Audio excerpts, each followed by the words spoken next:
नमस्कार मित्रांनो, मी प्राध्यापक Suraj Garud, working as assistant professor in mechanical department घेऊन आलो आहे तुमच्यासाठी फिजिक्सचं लेक्चर. हे फिजिक्स हे तुम्हाला डिफरंट कॉम्पिटेटिव्ह एक्झामिनेशनमध्ये युजफुल ठरणार आहेत, जसे की MPSC, CGL, UPSC also, then CHSL or any competitive examination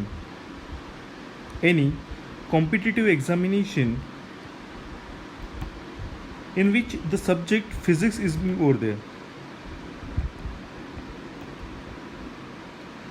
आपल्याला माहीत आहे मित्रांनो, आपण लहानपणापासूनच फिजिक्स शिकवत आहेत शाळेमध्ये, स्कूल डेजमध्ये, देन हायस्कूलमध्येच. But the problem is that we are not clear the concept in it. So to make the clear concept, घेऊन आलो तुमच्यासाठी फिजिक्सचे लेक्चर्स. फिजिक्समध्ये आपण प्रथमतः स्टार्ट करतो आहे मेजरमेंट हा चॅप्टर.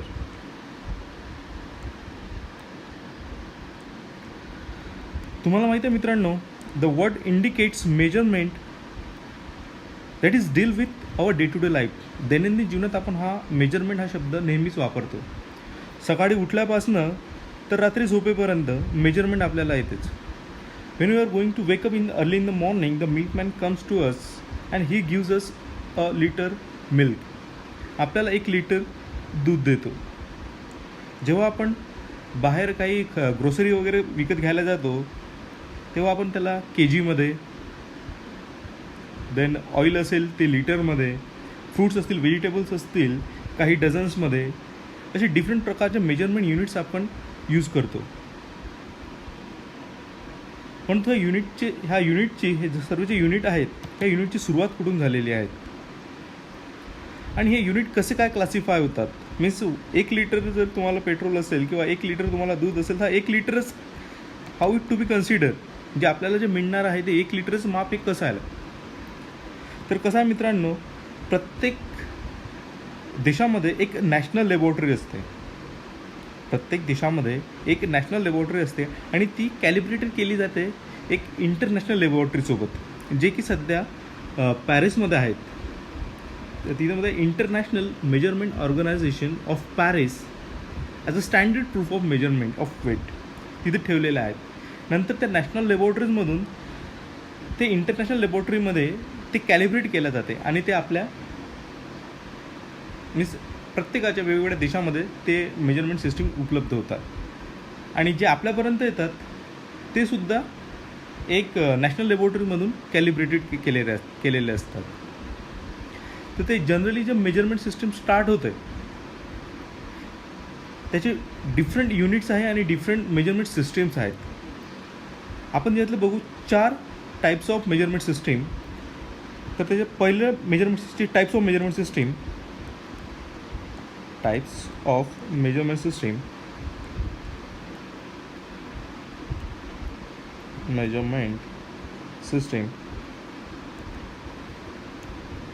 पहिला आहे CGS. तुम्हाला माहिती असेल, CGS means centimetre gram second.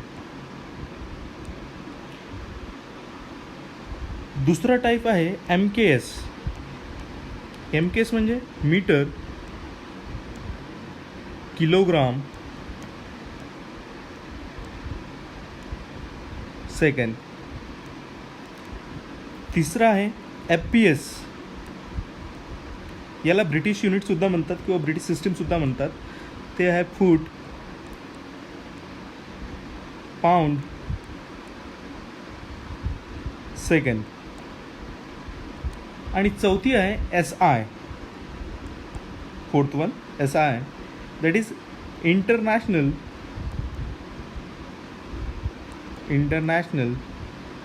System. हे थोडं उलट आहे बघा. SIIS international system means SI unit तुम्ही बघितलं तर प्रत्येक वेळेस जर तुम्ही इंजिनिअरिंग किंवा टेक्निकल फील्डचे रिलेटेड असाल तर प्रत्येक गोष्टीला एक SI युनिट असतं. It is internationally accepted unit means that unit should be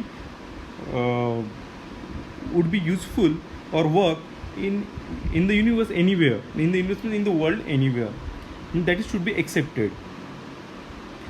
Okay, so these are the four units, four types of measurement system, that is CGS, MKS, FPS and SI. CGS means centimeter gram second, MKS means meter kilogram second, FPS means foot pound second, and SI means international system of unit. Okay, the latter, that unit can be expressed in two forms. जे unit आहेत आपले ते दोन फॉर्ममध्ये असतात. जसे की पहिला आहे फंडामेंटल युनिट,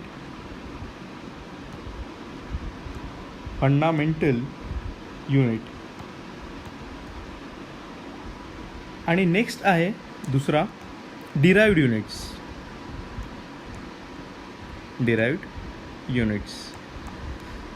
जर तुम्ही फंडामेंटल युनिट्सबद्दल म्हणायचं झालं, fundamental units, what is fundamental units?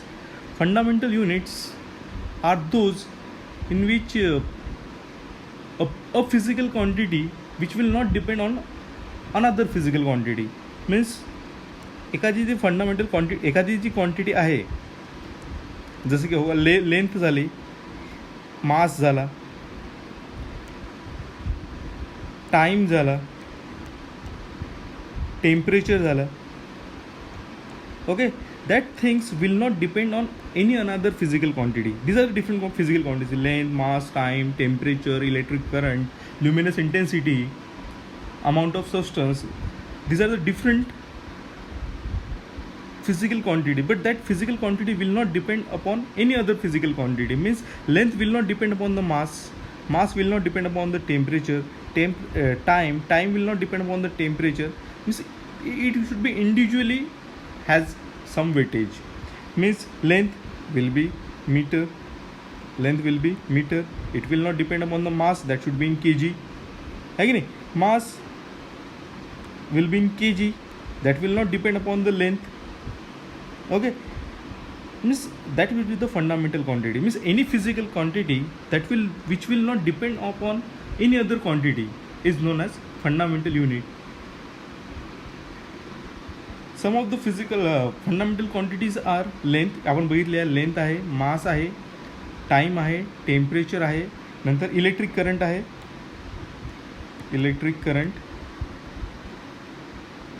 नंतर ल्युमिनस इंटेन्सिटी,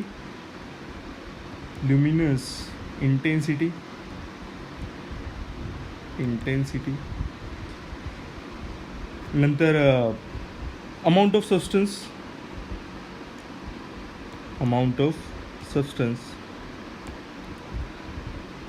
होप मित्रांनो हे तुम्हाला फंडामेंटल युनिट्स आहेत, फंडामेंटलच्या क्वांटिटीज आहेत, त्यांची युनिट्स माहिती असतील असं ग्राह्य धरतो किंवा सांगूनच देतो. चला, लेंथ का असतं? लेंथचा हा जो फंडामेंटल क्वांटिटी आहे याचं युनिट कोणता? मीटर. देन मास, याचं काय आहे? किलोग्राम. याचा युनिट म्हणू शकतो आपण याचे किलोग्राम. टाईमची काय आहे? सेकंड. याचा युनिट बघतो. हां, नंतर टेम्परेचरचा आहे kelvin. Then electric current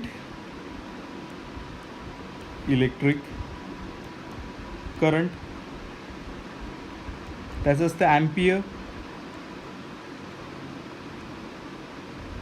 then luminous intensity हे इम्पॉर्टंट आहे बरं, एक्झामिनेशनमध्ये विचारतात. ल्युमिनस इंटेन्सिटी याचा आहे कॅन्डेला. त्याच्यानंतर अमाऊंट ऑफ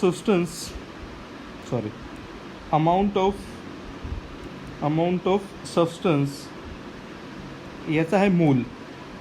केमिस्ट्रीमध्ये वगैरे युटिलाइज होत असतं हे. ठीक आहे. जर तुम्हाला घ्यायचं असेल तर तुम्ही लिहून घेऊ शकता व्हिडिओ स्टॉप करून. नेक्स्ट आहे derived units.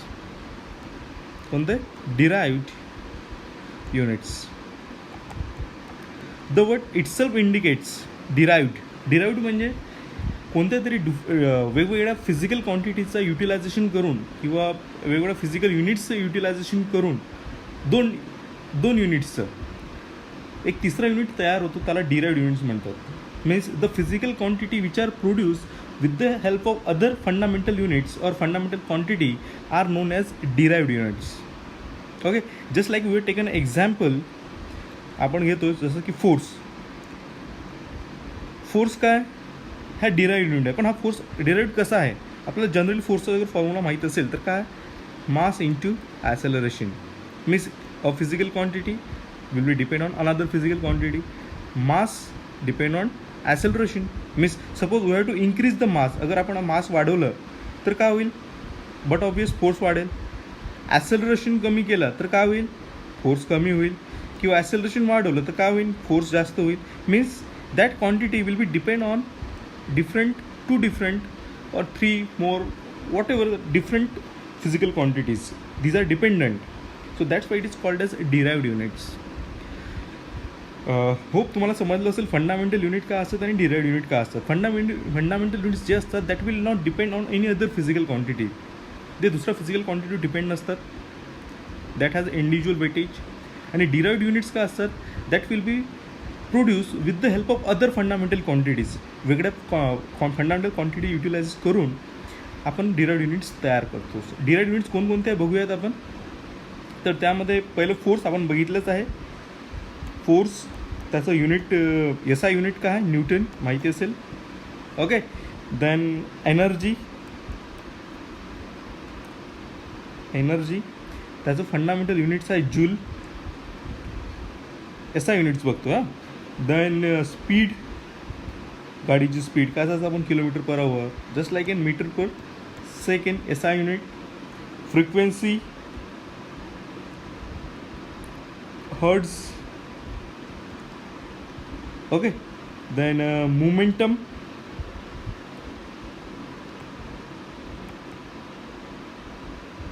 Kilogram metre per second,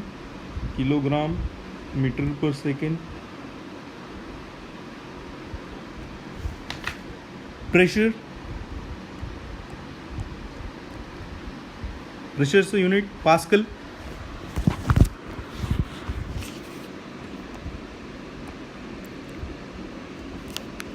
नंतर पॉवर, हे आपण डिराइव्ड युनिट्स बघतोय सर्व. पॉवरचं युनिट माहीत असेल तुम्हाला, watt. Then surface tension, it is newton per second. Then electric charge, बघा करंट आणि चार्ज वेगवेगळे आहेत. इलेक्ट्रिक चार्ज त्याचं युनिट आहे कुलम.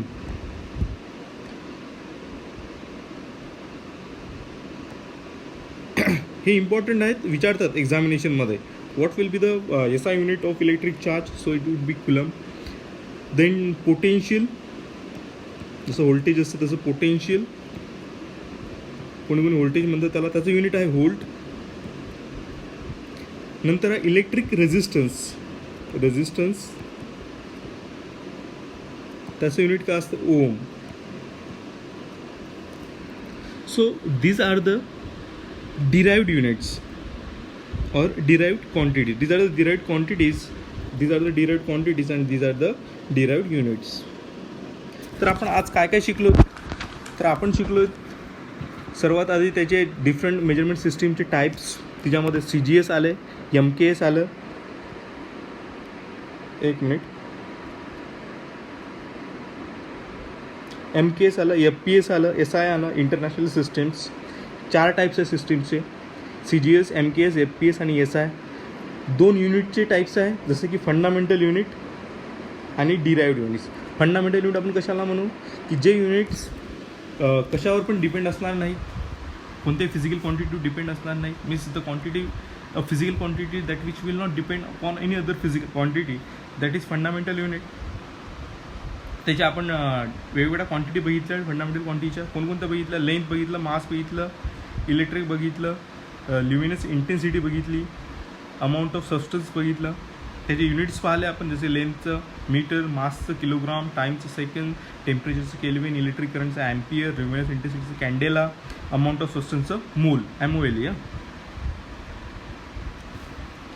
देन जे डिराइव्ह युनिट्स आपण माहिती आहे, the physical quantity which are produce with the help of any other fundamental quantities, means that is dependent on both. त्याचं एक्झाम्पल आपण बघितलं जसं की फोर्सचा general formula mass into acceleration, means 2 physical quantity इथे आलेल्या आहे. कोणकोणत्या? मास आणि ॲसेलरेशन. म्हणजे फोर्स दोघांवर डिपेंड आहे, मासवर आणि ॲसेलरेशनवर डिपेंड आहे.